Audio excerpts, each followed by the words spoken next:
Most people think progress is about working harder, but a lot of the time it's about thinking differently before you work at all. If your effort keeps producing the same results, the problem usually isn't discipline. It's the mental model running the day. Today we'll walk through a set of thinking patterns that quietly change outcomes at work, with money and in relationships, without any hype. Welcome back to the Passive Path. The topic is simple: a handful of elite thinking habits that look like luck from the outside, but are really choices you can practice. And instead of a monologue, I'm going to do this as a calm conversation. My guest today is a fictional voice, an invented character, built to represent the ideas we're discussing. No biography, no credentials, just the thinking. Perfect. I like that. No hero story. Just useful frameworks people can actually try this week. Good. Let's start with the first idea, because it shows up everywhere: storytelling. When people hear storytelling, they think marketing. What do you mean by it as a thinking tool? I mean this. Humans don't move because of information. Humans move because information becomes meaning. A story is a fast way to turn facts into this matters. It creates a before and after in the listener's mind. So instead of listing features, you show a person, a problem, a tension, and a change. That's what makes someone care. Give me a practical example, like something normal, not a movie. Sure. Imagine you want your manager to approve a project. The common approach is a slide deck, numbers, charts, bullet points, and it's not wrong, it's just incomplete. A story approach might sound like, last week a customer tried to do X and got stuck at step Y. They gave up. We lost them. Here's what that feels like. Here's what we change. Here's what their day looks like after. Now the same data lands differently, because it's attached to a human outcome. So the story isn't decoration, it's structure. Exactly. And the structure is pretty consistent. You need a character the listener can recognize, a real constraint, a turning point, and a takeaway that changes how decisions get made. How does this connect to money? We're the passive path. People are thinking about income, investing, and building wealth over time. Money decisions are also story decisions. People don't buy an index fund because of a spreadsheet. They buy it because it fits a story like, I want calm, predictable progress. Or they avoid investing because their story is, the market is a casino and I'll get burned. If you want better financial behavior, you don't just teach rules, you rewrite the story. Instead of saving is suffering, the story becomes saving buys freedom. Instead of investing is gambling, the story becomes investing is owning productive systems. So a lot of what we call discipline is actually narrative consistency. Yes.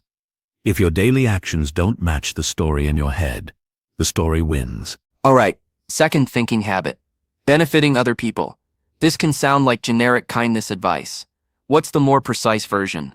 The precise version is, aim for value creation, not value extraction. It's a strategy, not a personality trait. People who get stuck often ask, how do I get more? People who keep growing ask, how do I create more? And paradoxically, the second question tends to produce more money, more trust, and more opportunity. What does that look like in real life? In a workplace, it can look like this. Instead of doing your tasks, you solve the friction around your tasks. If you notice a process wastes 2 hours every week, you fix it. Now you've created value for everyone, not just completed your checklist. In business, it's even clearer. If you build something that genuinely makes someone's life easier, you don't need tricks.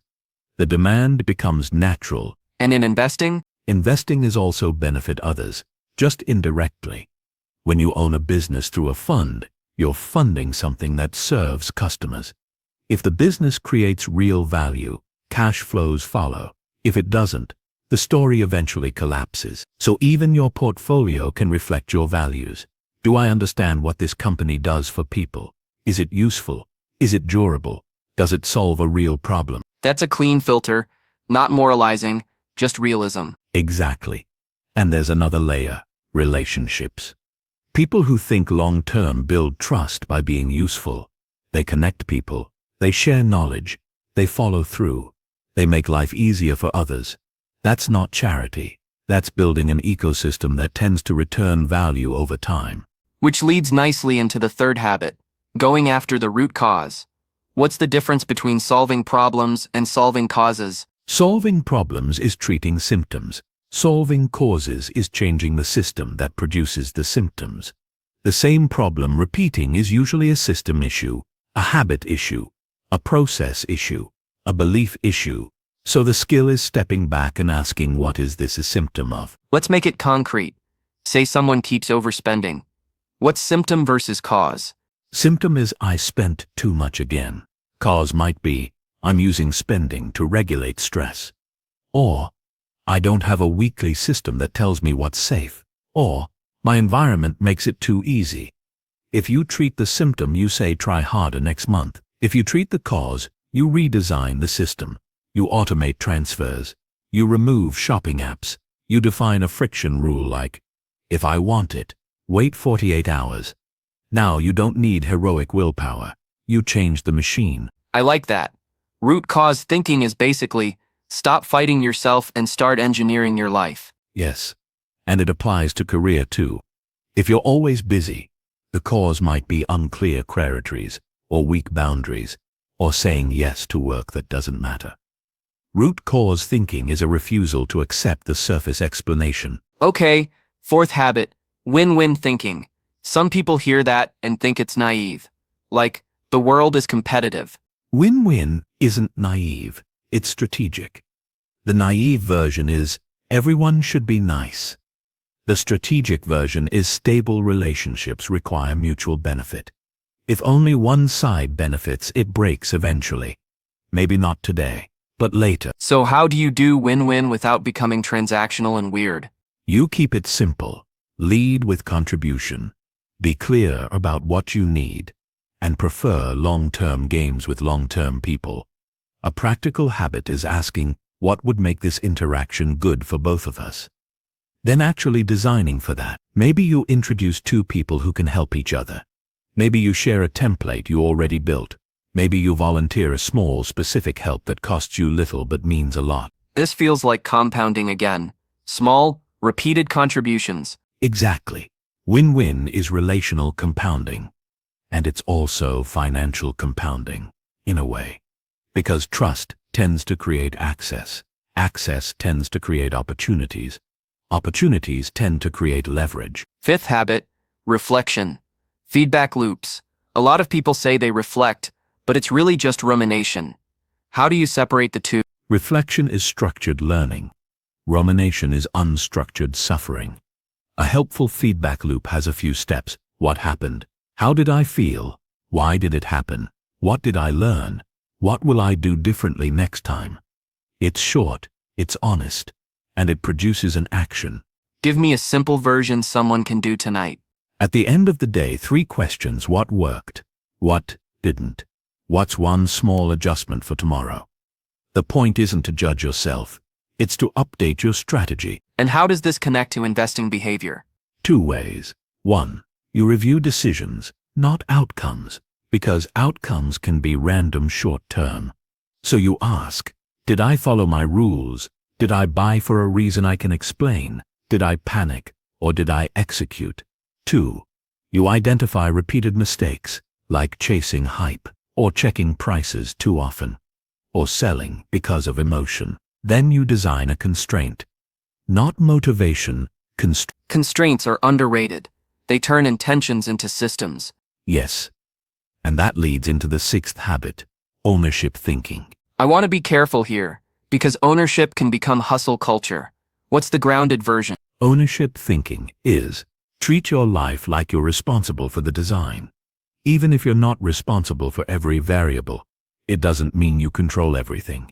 It means you stop outsourcing your agency. In a job, it looks like I don't just complete tasks. I improve outcomes. I don't wait to be told. I anticipate. I don't protect my ego. I protect the result. So it's less work harder, more think like a builder. Exactly. And it's not about impressing a boss. It's about becoming the kind of person who can run systems, because that skill transfers. Today you run a small system, your work.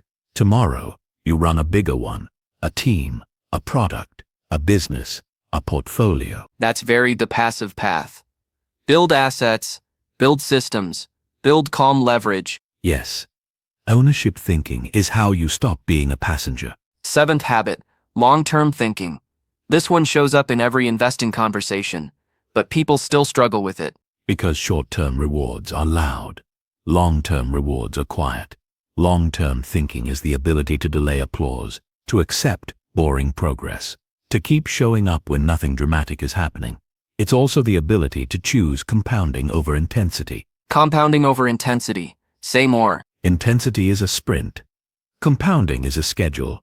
Intensity says, I'll do a massive effort for 2 weeks. Compounding says I'll do a small effort for 2 years. In money, that's automatic investing. In health, that's walking daily. In career, that's learning one skill consistently. In relationships, that's showing up reliably. And long-term thinking changes the questions you ask. Yes. Instead of what pays off fastest, you ask what pays off repeatedly. Instead of what's the shortcut, you ask what's the system that keeps working. That mindset alone filters out a lot of bad decisions. All right, we've covered 7 thinking habits. I want to tie them together because listeners might feel like this is a lot. If someone wants a simple starting plan, what's the smallest, most realistic version? Here's a simple 7-day practice. 1 focus per day. Small actions only. Day 1. Storytelling. Explain something you're working on as a before and after story. 1 minute. Day 2. Value first. Do one small thing that makes someone else's day easier. Day 3. Root cause. Pick one recurring problem and ask what system creates this. Write one change. Day 4. Win-win. Offer something useful to one person, or connect 2 people. Day 5. Feedback loop. Do a 5-minute review of your day. Worked. Didn't. Adjust. Day 6. Ownership. Find one process you can improve. Make a tiny improvement. Day 7. Long-term. Do one action that supports a 5-year goal. Small, consistent, boring. That's clean. And it fits the channel. Because the passive path is not about dramatic moves, it's about repeatable moves. Let me summarize in plain language. If you want different results, you need different defaults. Tell better stories so people feel the meaning. Create value so opportunities come toward you. Fix causes, not symptoms, so problems stop repeating. Build win-win relationships so trust compounds. Run feedback loops so you learn faster than your old habits. Think like an owner so you build systems, not just effort. And think long-term so compounding can do its job. Anything you want to leave people with without turning this into a speech? Just 1 line. Pick 1 habit and practice it, quietly, for 10 days. Not to transform your life, just to change what your brain reaches for first. That small change is where the bigger change usually starts. Love it. Thanks for joining us. Thanks. Take care, and I'll see you on the passive path.